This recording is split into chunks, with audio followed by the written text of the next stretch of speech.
Okay, here we go. Coming at you live with Mike today here. Hey guys. I don't know if you guys know, we have this amazing bulk herb section, and Mike is our herb guru, and he's going to talk to us about his top 5 favorite herbs.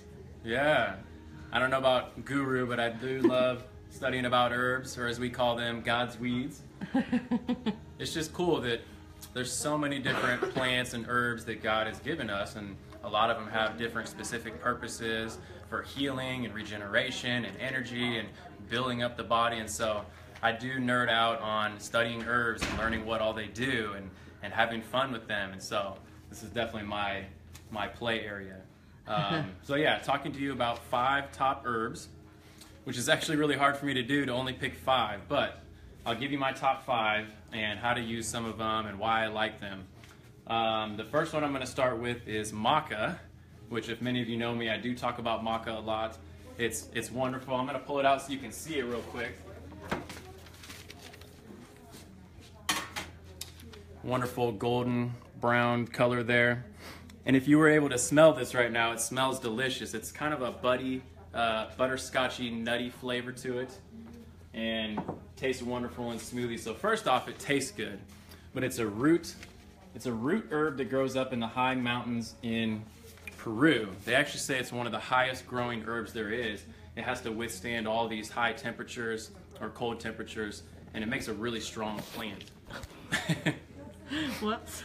But so I love the taste of it, but also maca it's known as a superfood. It's really high in vitamins, minerals. It's also known as an adaptogenic herb. It helps the body adapt to physical, mental, emotional stress. You'll hear me use this word adaptogenic a few times because I love them, how they make our body stronger and build us up. And what's cool about an adaptogenic herb too is that for one person, it may increase hormone production. Another person, it may lower hormone production. It's got intelligence behind it by God to adapt what that person needs. So for some men that are low in testosterone, maca will help raise testosterone. It's been known to raise hormone levels in men, androgenic hormone levels, because most men are low in these hormones. So anyway, I love it. It has a great energizing effect on the endocrine gland system.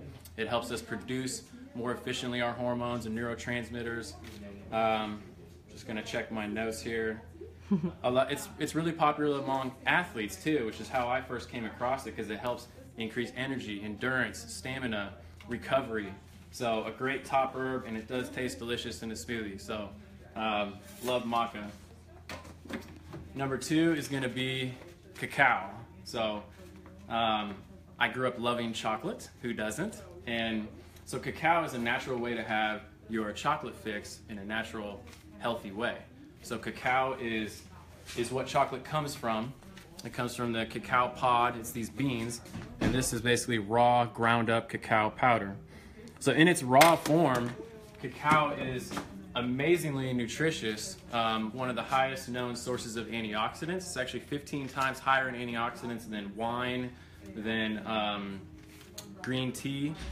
It's one of the highest known sources of magnesium also, which most anybody is low on magnesium. It's one of the main minerals we need, but it's known as a superfood. It's actually the botanical name of it translates literally to food of the gods, which is pretty amazing. So, because it's just so loaded with things. It also has some special things that help the body produce more of your feel-good hormones, serotonin, dopamine. It's one of the only known food sources to actually help increase those levels. So, and it tastes delicious. It's not sweet, but when you mix it in with the smoothie, it does taste amazing. What's your typical smoothie look like with cacao? So in these, maca and cacao, you can use about a teaspoon at a time, a little less or a little bit more to taste. But yeah, I like to make a big fruit smoothie, maybe add some greens, put a scoop of those in there, maybe some other herbs, and the sweetness of the fruit blends well with the cacao and the maca. So, and you can do that. You can use these herbs more than once a day too. But yeah, about a teaspoon of these. Some of the other herbs I'm going to talk about you use less, but these you could use about a teaspoon. So Yeah, that's cacao, very delicious too. Moving on to alfalfa. Alfalfa is a great herb. You can use it as a tea, you can use it in tablet form, or you can use powder as well. Alfalfa's nickname is the king of all foods. It's one of the most nutritionally dense greens. So they've actually done studies in the root system of the alfalfa plant, and there's differencing in opinions, but some say the root system goes 60 to 80 to even, I've heard, 100 or more feet into the ground searching for nutrients. That's why it's such a strong plant. It's interesting for people that are vegans or vegetarians too. It's a good quality source of protein or amino acids, which your body uses to build muscle. If you think about if anybody has ever raised horses, they feed the horses, especially race horses, high amounts of alfalfa, and it gives them very strong built muscles. So anyway, you can build muscle off of plant-based foods. So alfalfa is very high in all sorts of different vitamins, minerals, including some that are more rare to find, like A and D and E. It's a blood builder. It has chlorophyll, the green. It's like the blood part of the plant that helps to build the blood, purify the blood. It helps to lower cholesterol and balance out blood pressures. So anyway, a wonderful, strong, nutritionally dense green that I love to add into my smoothies as well. So number 4 would be ginseng. So ginseng, my gosh, I could talk all day about ginseng. So to give you a couple quick things, it's probably the most studied herb on the planet and has probably a written history back the longest you can find of any herb. So I think there's written, dated information about ginseng over 5,000 years back. So the Chinese are really known for using it as a whole body tonic. They actually, when you take the root of a ginseng, they say it looks like a little human. It's got 2 branches for the legs and it's got 2 branches on the side. And so they say it's the perfect herb for humans. So it's got a lot of amazing things, but another cool little fun fact for you. Supposedly the guy that's lived, or the person that's lived the longest in the last 200 years is a Chinese man. And supposedly he lived to be 256 years old. Some things say a little less, but still he lived to be really old. And he was reported to drink ginseng tea multiple times a day, every day. So cool little story about ginseng. But ginseng, amazing, probably a top adaptogenic herb. So it's very good for athletes, very good for people that are stressed out, helps the body adapt. So Olympic athletes are using it to help to recover better and to emotionally stay more focused. Let's see, yeah, total body tonic. It normalizes systems in the organs and the glands, and when we're under stress. For athletes, it's an androgenic building testosterone, building these androgenic hormones that we need to build muscle and stay energized. So, what kind of ginseng do we have? You want to show us? Yeah, and so a couple little notes on ginseng. We have American ginseng. We have red Chinese ginseng.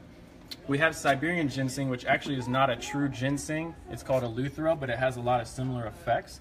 So a Panax ginseng is a true ginseng. So both this American and the Chinese, there's different versions. There's Korean, there's white, so it's a whole long conversation on that. Some are a little more stimulating, and some are a little bit more calming, just adaptogenic. So the red is going to be a little more stimulating. The white and the regular American are more calming. But a great herb, a top herb. Some ginsengs go for crazy amounts because the longer the root is, how many years it's been growing, the stronger of a plant it is. But definitely a top herb that I love to use. So last one, it's not...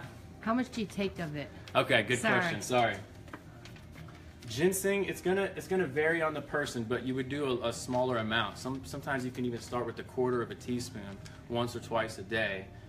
Especially if you're using the red and you're sensitive, or you're already an overly jittery person, overly anxious, you might not want to do the red ginseng. You might want to do the American or a white ginseng, and seeing how your body reacts to it. But yeah, starting with 1/4 teaspoon, maybe up to 1/2 teaspoon. You would only need to do that once or twice a day would be my recommendation. So